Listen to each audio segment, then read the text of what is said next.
Hello, welcome to the ninth module of cybersecurity. We are getting closer to the end, and we'll be discussing on cybersecurity threats and solution in the AI. Cybersecurity threats and solutions in the AI, and we'll look at cybersecurity risk management, risk assessment and mitigation, cybersecurity governance framework, security um, auditing and compliance, cloud and infrastructure security, national and enterprise security, cyber security strategy, and cyber resilience and sustainability.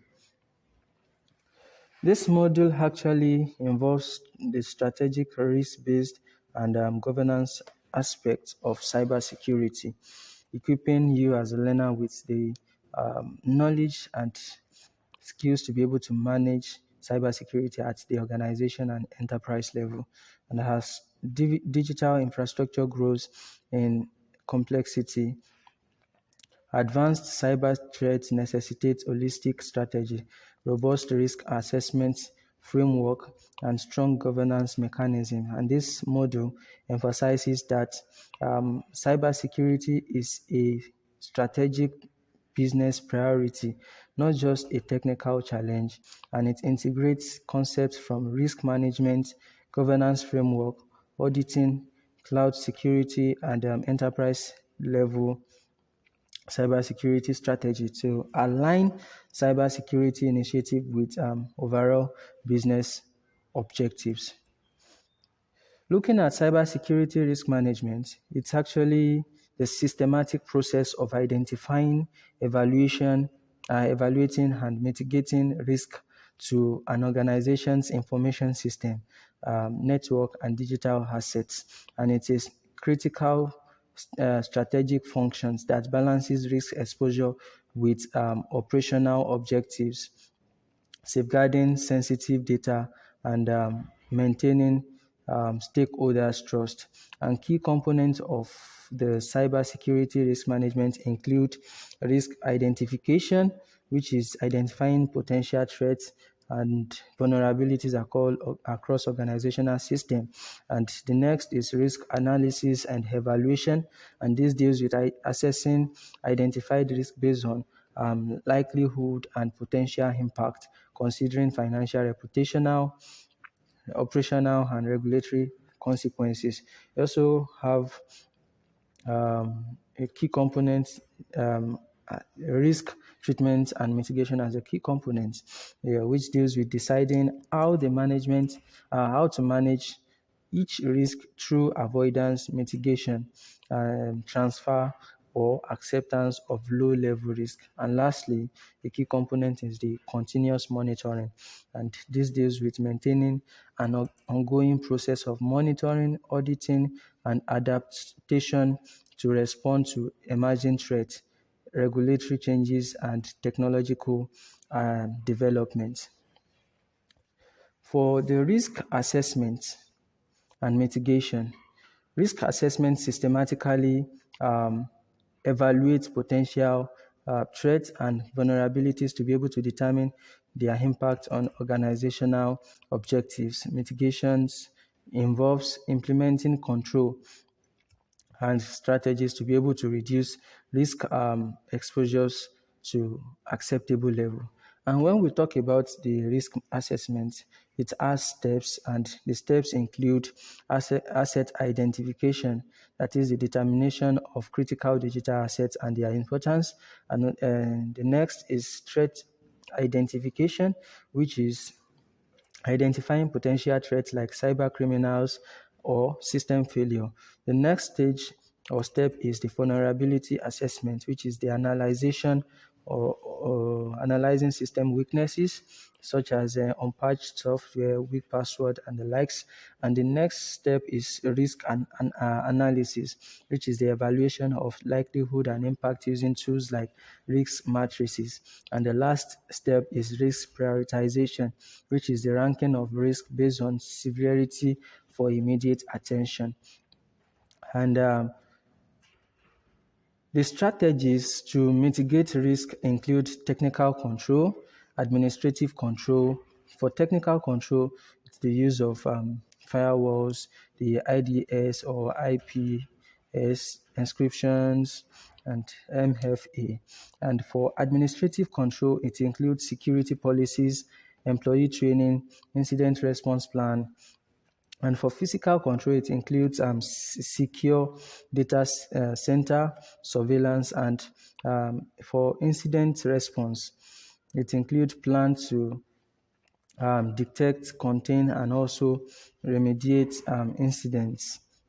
And it's continuous improvement.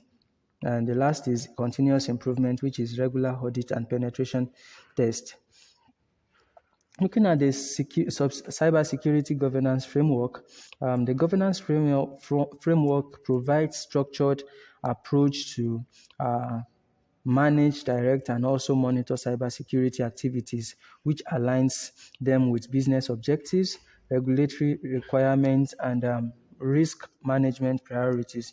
And this ensures that cybersecurity is a strategic um, organizational responsibility.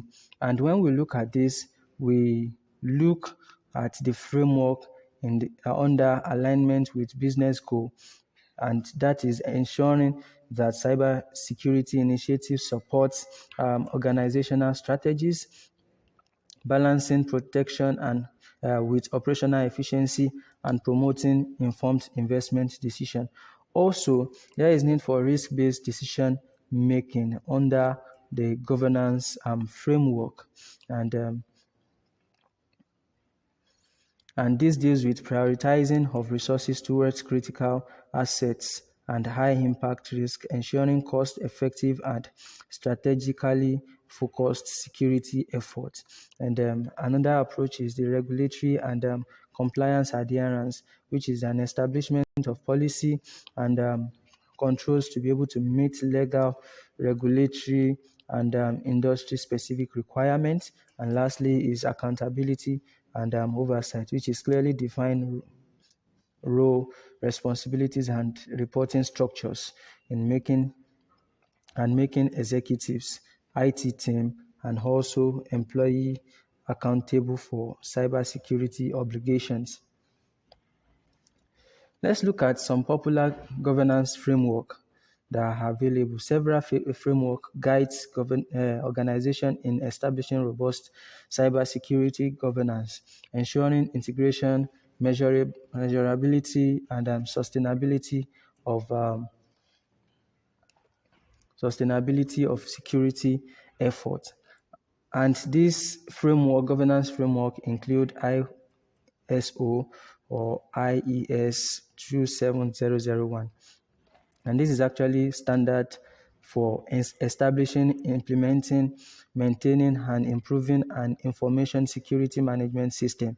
And we also have the NIST cybersecurity framework, which is a flexible risk-based approach structured around identifying, in protecting, detecting, responding, and recovery from function.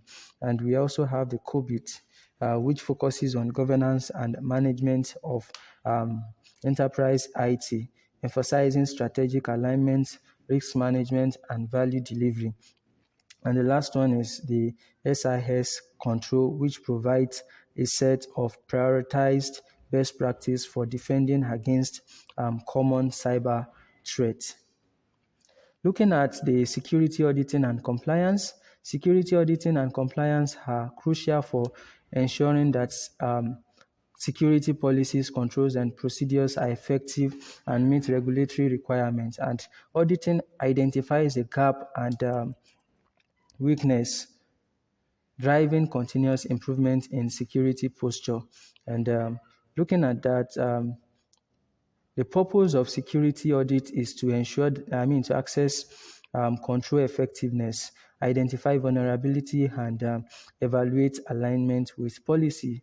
And there are types of security auditing, which is internal, that is in-house, security auditing, external security auditing, which is independent, technical security auditing, which is IT infrastructure, and process security auditing, which is operational procedure.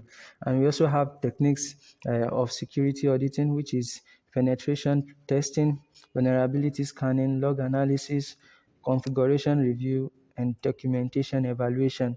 And in terms of compliance, we have regulatory standards that are put in place and adherence to laws like the GDPR, the IHIPAA, and the likes are essential to avoid penalties and reputational damage. And as per organizational, there is need to ensure internal policies and best practices are consistently followed to promote accountability and reduce risk. And lastly, continuous improvement is actually important. That is, audit findings fits into refining controls, updating policies, and also strengthening governance. Looking at cloud and infrastructure security, this protecting digital assets, applications, and network is in cloud platform or on-presence infrastructure is actually important. And with increasing adoption of cloud and hybrid environments, securing these against unauthorized access, data breaches, and operational disruptions is critical. And looking at this, we look at data protection and encryption, and this deals with safeguarding information as at rest and in transit with encryption and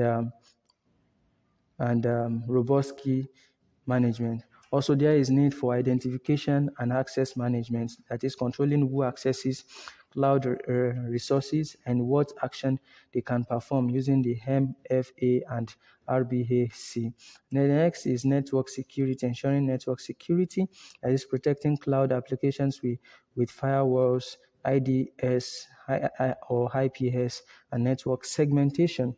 Another is the endpoint and application security, and this deals with securing devices connecting to cloud services and protecting applications through vulnerability scanning and secure coding.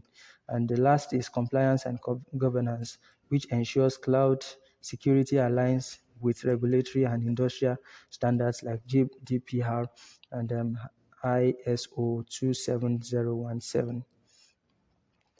Looking at the National Enterprise Cybersecurity Strategy, this is actually a comprehensive strategy which are vital for securing critical digital assets at both national and organizational level. And this integrates policy, governance, technology, and workforce development to be able to build resilience. And for national strategy, it's protection of national critical infrastructures, economic interest, and public trust by preventing a cyber attack on government, financial, healthcare, energy, and defense sector. And for enterprise strategy, it's actually protection of organizational assets, customers' data, intellectual property, and or operational continuity, aligning initiative with business objectives and risk appetites. Lastly, the cyber resilience and sustainability. It's actually cyber resilience focuses on organizations' ability to be able to anticipate, withstand, recover from, and adapt to cyber threats, and ensuring long-term operational continuity. And sustainability, on the other hand, ensures that long-term capacity.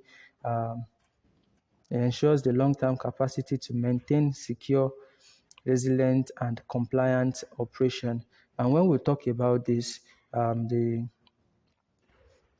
cyber resilience is the ability to deliver essential service despite cyber incidents, minimizing impact and business operations and data integrity. And cyber sustainability is a long-term capacity to maintain secure, reliance, and compliance operation while adapting to technology technological and regulatory changes. And for this, we see there is need for security awareness culture, that is the promotion of continuous operation, promotion of continuous um, training and awareness to reduce human error and insider threats. And also there is need for a layered security in terms of combined preventive, detective, and corrective control to be able to minimize single point of failure. And as per automation and AI, there is need to invest in automating tasks like monitoring and patching to improve response time and efficiency. And lastly, there is need for incident response, that is the development and testing of plans to be able to ensure teams are ready for real world attack. Thanks for listening.